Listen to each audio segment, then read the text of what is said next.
আমরা দান করুন মসজিদের মাধ্যমে প্রতি শুক্রবার আমার হুজুর কেবলা শান্তনু সাহেব রহমতুল্লাহ উনি আজাদ মসজিদের যে জিকির হইতো এখানে হবে রোহানিয়াত কান্না করে সবাই আরো হলো তাদের সময়ের পক্ষে সম্ভব শুক্রবার 7টার দিকে আসবেন প্রত্যেক শুক্রবার সেখানে এখানে সুন্দর পরিবেশে জিকির করে আজকের পবিত্র জুম্মার তাৎপর্যের উপরে আলোচনা পেশ করার জন্য আমার প্রতি সবাইকে সবাই অনুরোধ করছি।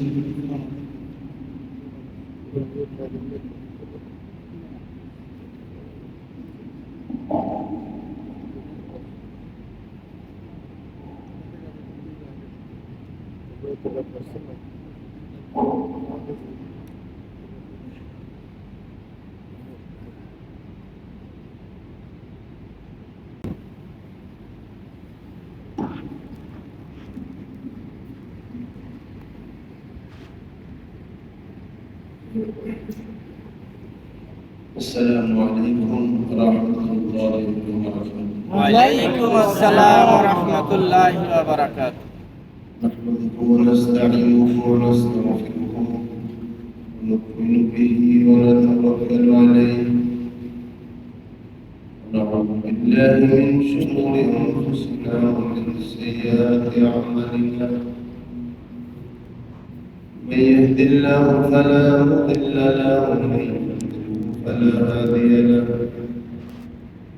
واشهد ان لا اله الا الله وحده لا شريك له واشهد ان سيدنا وحبيبنا مولانا محمدا عبد الله ورسوله الذي ارسل الى الناس كافه بشيرا ونذيرا وداعيا إلى الله بإذنه وسراجا منيرا. أما بعد فأعوذ بالله من الشيطان الرجيم. بسم الله الرحمن الرحيم. ولا تنقضوا الأيمان بعد توكيدها وقد جعلكم الله عليكم كفيلا إن الله يعلم ما تفعلون. وقال أيضا ولا تكونوا كالتي نقضت غزلها من بعد قوة أنكاثا. أيضا قال واعبد ربك حتى يأتيك اليقين. وقال رسول الله صلى الله عليه وسلم من صام رمضان ثم أتبعه 6 من شوال كان كصيام الدهر. إن الله وملائكته يصلون على النبي يا أيها الذين آمنوا صلوا عليه وسلموا تسليما. صلى الله على محمد صلى الله عليه وسلم. صلى الله على محمد صلى الله عليه وسلم. अगर जमाई होना कबल उम्मीद है तुमसे फिर मुझको मदीना में बुला लो या रसूल अल्लाह सल्लल्लाहु على محمد صلى الله عليه وسلم.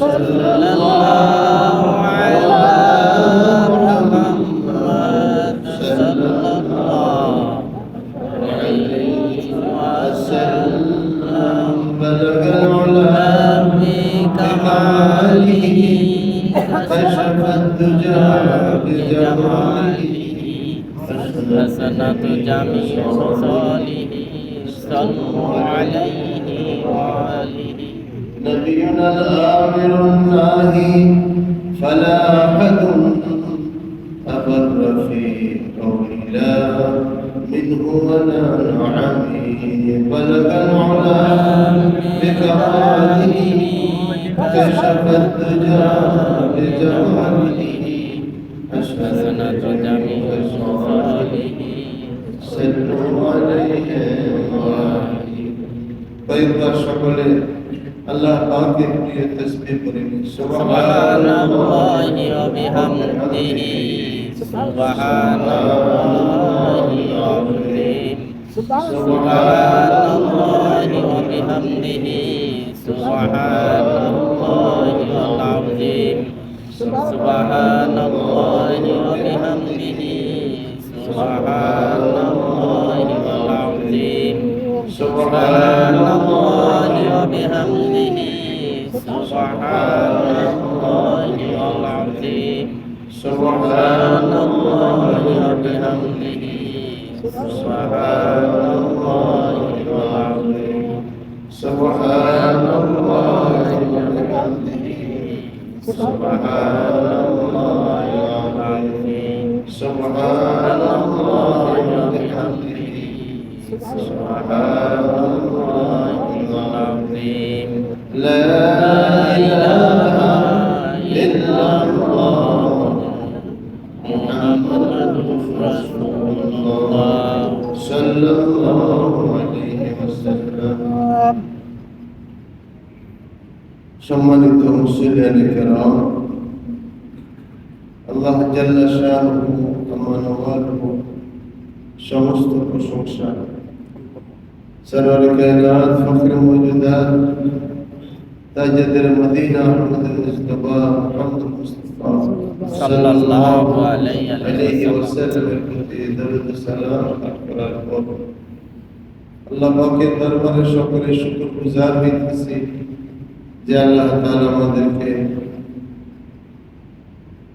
শাওয়াল মাসে দ্বিতীয় জুমাতে মসজিদে গৌসুল আজমে আল্লাহ পাকের হুকুম আদায়ের জন্য আমাদেরকে একত্রিত করেছেন। শুকরিয়া জানাই সকলে বলি আলহামদুলিল্লাহ। আল্লাহ তাআলা আমাদের উপস্থিতিকে নাজাতের জরিয়া করে দেন, সকলে বলি আমিন। রহমত, মাগফিরাত এবং ইতক মিনান নারের আহ্বান নিয়ে, বারতা নিয়ে, সওগাত নিয়ে মাহে রমজান এসেছিল। আবার মাহে রমজান একটি বছরের জন্য বিদায় হয়ে গেছে, কারোর জন্য জীবনের তরে বিদায় হয়ে গেছে। আর সে মাহে রমজান পশ্চিমকালেও পাবে না। আগামী বছর আল্লাহ পাক আমাদেরকে হায়াতে বাঁচাইলে আমরা মাহে রমজান পাব। আল্লাহ পাকের কাছে দোয়া করি, আল্লাহ তাআলা মাহে রমজানের রহমত, বরকত, জাহান্নাম থেকে মুক্তি এই নিয়ামত আমাদেরকে বারে বারে দান করুন। আমিন। রমজান চলে গেল, রমজানের সময় যে ইবাদতে আমরা মশগুল ছিলাম, ইবাদত কিন্তু শেষ হয়। আল্লাহ তাআলা যারা খাঁটি বান্দা, ইমানদারের জন্য কোনো ইবাদতের অর্থ নেই, ইমানদারের জন্য ইবাদতের মৌসুম নেই। ইমানদারের জন্য সবসময় ইবাদতের মৌসুম। বলেন সুবহানাল্লাহ। স্বার্থবাদ, মুনাফিক, কপট, সুযোগ সন্ধানী, এদের জন্য ইবাদতের মৌসুম। রমজান চলে গেছে, আর মসজিদে আসার খবর। রমজান চলে গেছে, এখন আর ফরজ নামাজ জামাতে পড়ার গুরুত্ব নেই। রমজান চলে গেছে, এখন কোরআন পাকের তেলাওয়াতের খবর নেই। রমজান চলে গেছে, এখন তাকওয়া পরহেজগারি আর দরকার নেই। কিন্তু যারা ঈমানদার, তাদের জন্য কোনো নির্দিষ্ট আজান নেই, তাদের জন্য সবসময় আজান। তাদের জন্য সবসময় ইবাদতের মৌসুম। প্রত্যেক কাজের একটা মৌসুম থাকে, এরকম ইবাদতের একটা মৌসুম হলো মাহে রমজান। আল্লাহ পাক এই মাসে আমাদেরকে ইবাদতের একটা রুটিন, একটা নিয়ম অনুসরণের একটা অভ্যাস করায় দিয়েছে। এজন্য রোজা হইল শাহরুল মুআল্লিম, রমজান মাস হইল শিক্ষক। এটা আমাদেরকে শিক্ষা দেওয়ার মাস। রমজানটা হইল শিক্ষক, আমাদেরকে তাকওয়া শিক্ষা দিতে আসছে, আমাদেরকে তেলাওয়াত শিক্ষা দিতে আসছে, আমাদেরকে আল্লাহর ভয় শিক্ষা দিতে আসছে। মাহে রমজানে সেটা আমরা অর্জন করতে পারছি কিনা এটা ভাববার বিষয়, চিন্তা করার বিষয়। মাহে রমজানের আগে যদি আমার মধ্যে কোনো গুনার কাজ থাকে, সেটা যদি রমজানের পরেও গুনার কাজ সেটা চলমান থাকে, তো বুঝতে হবে আপনার আমার রোজা কবুল হয়নি। রোজা কবুল হওয়ার জন্য আলামত হইল আলামাতুল কবুলে আল ইবাদাতু বা'দা। রোজা কবুল হওয়ার, ইবাদত কবুল হওয়ার আলামত হইল এরপরও ইবাদত চলতে থাকা। যারা কাপড়ের ব্যবসায়ী, ঢাকা শহরে যারা কাপড়ের ব্যবসা করছে, সারা দেশেই তো রোজার ঈদের কাপড়ের ঈদ, এসের ঈদ, কাপড়ের ঈদ। কাপড় না কিনলে ঈদ হবে না মনে হয়। এই জন্য একদল রোজা ভেঙে ইবাদত ছেড়ে মাঠে মার্কেটে করছে। মেয়ে ছেলেগুলো তো আরো ব্যাপক, মেয়ে লোকগুলো আরো বেইমানি কাজ দেখাইছে। কোন রোজা নাই, নামাজ নাই, তারাবি নাই, পর্দা নাই, সব ছাইড়ে দিয়ে মার্কেটে করছে। একটা কাপড় কেনার জন্য 10 মার্কেট করছে, একটা জুতা কেনার জন্য কত মার্কেট করছে, কত পয়সা নষ্ট করছে। 3000 টাকার জুতা কেনার জন্য 9000 টাকা গাড়ি ভাড়া দিয়ে করছে। এরপরে এই দুশ্মন কতগুলি আছে, দুশ্মনে খোদা, দুশ্মনে রাসূল, দুশ্মন ইসলাম। রোজার দিন ফালুদা লাচ্ছি দোকান খুললা অগরে ডাইকে লাচ্ছি ফালুদা খাওয়াইয়া রোজার 12টা বাজায় দিচ্ছে। নিজে করে 12টা বাজাইছে, ওই রোজাদার বেরোজদার এগুলিরও 12টা বাজায় দিচ্ছে। এরাও ধ্বংস, কারণ রোজার দিন কেউরে খাওয়াইয়া যারা পয়সা কামাইছে এরা সব হারাম কামাইছে। এই হারাম খাইয়া যে সমস্ত পোলাপান খাইতেছে, লইতেছে, ঘরে ফিরতেছে, এগুলি হঠাৎ করে আশঙ্কা দেখবেন পড়ে গেছে, আশঙ্কা দেখবেন কোনো মুসিবতে পড়ে গেছে। আমি এরকম ছোটখাটো, আমাদের তো বয়স হয়নি, এই বয়সে আমি দেখছি বহু এরকম শেষ হয়ে গেছে। নাম নেশা নাও, যেন আল্লাহর সাথে কোনো হাত ধরতে হয় না। আল্লাহর সাথে যারা হাত ধরছে, সে যেই হোক না কেন, সেই রাষ্ট্র হোক না কেন, যেই ব্যক্তি হোক না কেন, আল্লাহ পাক তাকে ধরা সেই করে দিয়েছে। সুবহান। দুবাই আলারা খুব টাকার গরম দেখাইতে আছে। সারা দুনিয়ার শয়তানি বান্দরা ইদানিং কালে তাগদেশ মূর্তি পূজা শুরু করেছে। তাগদেশ এখন মূর্তি পূজা শুরু করছে। আল্লাহ এমন বর্ণনা দিয়েছে, আমাদের হাসায় দেয়। হোটেল মদ সব শয়তানি কত করবি, তুই যেই দেশের হোক না কেন, শয়তানি করলে আল্লাহ রাখবে। এই মাত্র আপনার রমজান শেষ হয়েছে, আর আমরা রমজানের পরপরই পহেলা বৈশাখের নামে সমস্ত রমজানের ঈমান আমার সব শেষ করে দিচ্ছে এক মুহূর্তে শেষ। পহেলা বৈশাখ পালন করতে গিয়ে পেঁচা বানাইছে, উতুম বানাইছে, হ্যাঁ, প্রত্যেকে সমস্ত মুখোশ বানায়, যেগুলির সাথে বাস্তবতার কোনো মিল নেই, কিছু নেই। কোনো সংস্কৃতির সাথে কোনো মিল নেই, কোনো সভ্যতার সাথে কোনো মিল নেই, কোনো ধর্মের সাথে কোনো মিল নেই। এই সমস্ত অথর্ব অকর্মণ্য কাজ, বিধর্মী কাজ করিয়া রোজার মাসের সমস্ত আল্লাহ ইবাদত করা সব নষ্ট করে ফেলছে। গরম আজকে তো 40 চলতেছে ঢাকাতে। অপেক্ষা করেন, যত শয়তানি করবো আমরা, মালিকের আযাব তত জোরে আইব। ফিরানোর মতো শক্তি সারা পৃথিবীর কারো নাই, নাই। কারো না। এটা বুঝে নিয়ে যে দেশে মরুভূমি, বৃষ্টির নামগন্ধ নাই, বন্যা বহায় দিছে। ঠিক। যেই দেশে বৃষ্টি বৈশা যায়, বৈশাখ মাসের ঝড় ঝাপটায় কি পরিমাণ বৃষ্টি হইতো, বৃষ্টি তুই এখন গরম শুরু হয়ে গেছে। এগুলি বুঝতে হবে আমাদের পাপের কামাই, আমাদের গুনাহের কামাই। আমরা যেইভাবে রমজান আমাদের কাছে আসছে ওইভাবে জিল্লতির সহিত রমজানকে আমরা বিদায় করিয়ে দিচ্ছি, অপমান করিয়া রমজানকে বিদায় করিয়ে দিচ্ছি, রমজানের আমলকে অপমান করিয়া আমরা দূর করিয়ে দিচ্ছি। আল্লাহ তাআলার কাছে আমাদের কোনো জবাব নেই, তওবা ইস্তিগফার করা ছাড়া, আল্লাহর কাছে ফিরে আসা ছাড়া। আমরা যা শুরু করছি কোনো হিন্দু রাষ্ট্র এগুলো করে না, মুসলমানরা এখন যা শুরু করছে, মুসলমানদের ছেলে মেয়েরা যা শুরু করছে। হ্যাঁ, ওই যে বাঙালি সংস্কৃতি, বাঙালি কোনো জাতি না, বাঙালি হইল একটা ভাষাভাষী, বাংলা ভাষাভাষী, বাঙালি জাতি হয় না। এই কোন বেকুবি বুদ্ধি দিছে কয় ভাষায় বলে জাতি, কোন সময় এটা ব্যাক কইলিয়াদের কথা, যাদের জ্ঞান নাই তাদের কথা। মনে রাখবেন জাতি হয় ধর্মে, জাতি হয় ধর্মে। ধর্মে। এই কথা কখনো বলবেন না। মুসলমান যদি হন, বেঈমান হন, মুনাফিক হন, ফাসিক ফুজ্জার হন, কোনো যায় আসে না, যা মনে হয় তা করেন। খাঁটি মুসলমান যদি হন, মনে রাখবেন জাতি হয় ধর্মে। ধর্ম নাই তো তোমার জাতিত্ব নেই। পৃথিবীতে মুসলিম ধর্ম, ইসলাম দ্বীন, এজন্য মুসলিম জাতি। ইহুদি দ্বীন, ইহুদি জাতি। খ্রিস্টান দ্বীন, নাসারা খ্রিস্টান জাতি। হিন্দু দ্বীন, মুশরিক জাতি।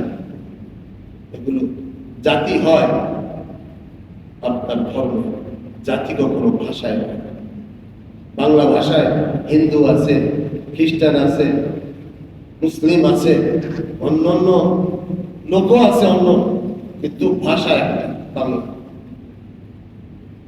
এজন্য ভাষায় কখনো ধর্ম হয় না, বরং জাতি হয় ধর্ম।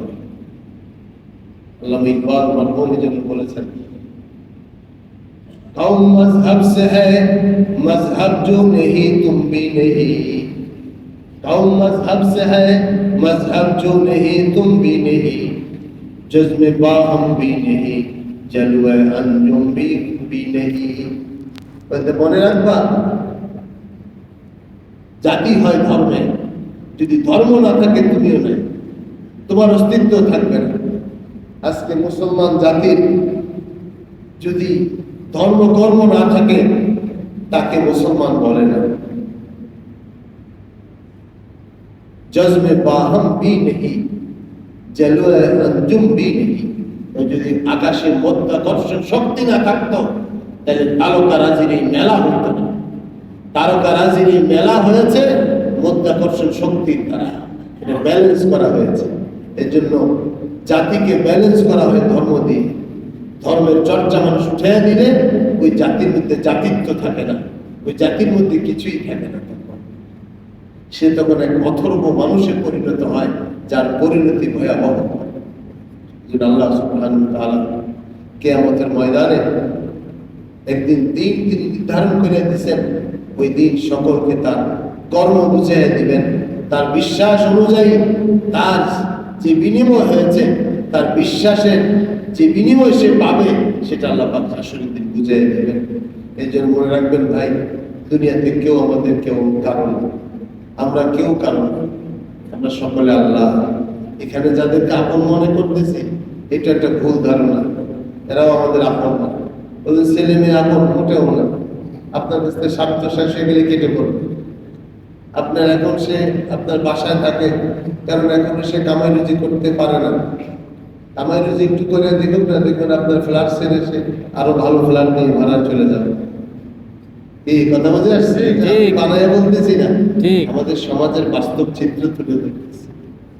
আপনার এখন সে একটু ভালো পয়সা ইনকাম করুক না, আপনি কোন উইং ছেড়ে দিচ্ছেন ব্যবসা প্রতিষ্ঠানের, যে বাবা তুমি এগুলো একটু দেখো, দেখবেন সে আস্তে এগুলো দেখে আপনার তুই সেকেন্ড হোম মালয়েশিয়াতে করে ফেলবে, সেকেন্ড হোম অস্ট্রেলিয়াতে চলে যাবে, ছেলে মেয়ে নিয়ে আসতে উড়াল দিবে, আপনার দিকে আর খবর নিবে না।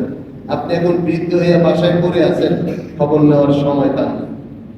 কথা বোঝা যাচ্ছে? ঠিক। হ্যাঁ, মনে রাখবেন আমরা যারা ছেলে মেয়েদেরকে দুনিয়ার লেখাপড়ায়, দুনিয়ার শিক্ষায় শিক্ষিত করার পিছনে সময় দিতেছি, আমরা লস প্রজেক্টে কাজ করছি, সকলে লস প্রজেক্টে কাজ করছে।